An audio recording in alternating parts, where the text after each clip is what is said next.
ចាំមើលតែគម្រោងផ្ទាល់ហ្មងណា អូខេបងចឹងគុំកាញ់បងអូននៅតែគម្រោងនឹងស្រាប់ហ៎បង អូខេចាំបងទៅមើលនៅហ្នឹងណា ចាចា អូខេ អរគុណបង អូខេអូន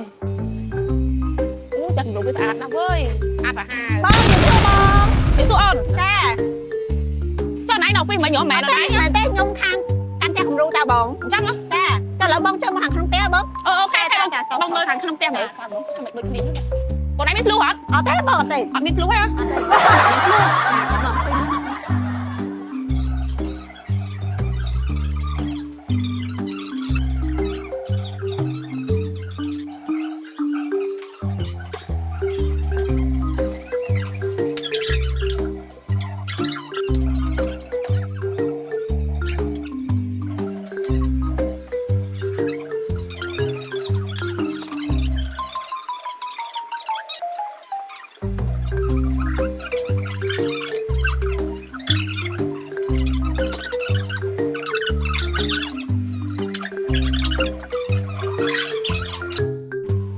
តែស្អាតសាហាវអូនឥឡូវបងចង់ទៅមើលសំណង់ជាក់ស្ដែង ចាបង អូខេអូខេ តែបងត្រូវការជូនទៅហ៎ អូមិនបាច់ទេបងទៅលុយឯងបាច់អរគុណ អរគុណបងអរគុណ ឆ្ងល់ដែរគម្រោងគេហ្នឹងអ្នកលក់មានប្រហែលអ្នកហ្នឹងដូចគ្នាចឹងឯងទៅចាក់គម្រោងមុនហ្នឹងមានសួរអូននេះសិនមើលសំណង់ជាក់ស្ដែង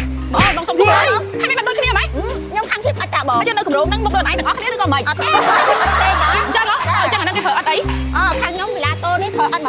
បង អូ ចា អត់អីទេចឹងបងទៅអហ្វីសវិញខ្ញុំសែលទៅអហ្វីសវិញ ចាចាបងចា មិនដូចគ្នាទាំងអស់ចឹងខ្ញុំមកមើលឲ្យបងស្រឡាញ់ប៉ុណ្ណឹងបងយក អូអត់ទេបងខុសគ្នា100ទៅបង ប៉ុណ្ណឹងទៅប៉ុណ្ណឹងបងយកអត់ទេប៉ុណ្ណឹងបងយក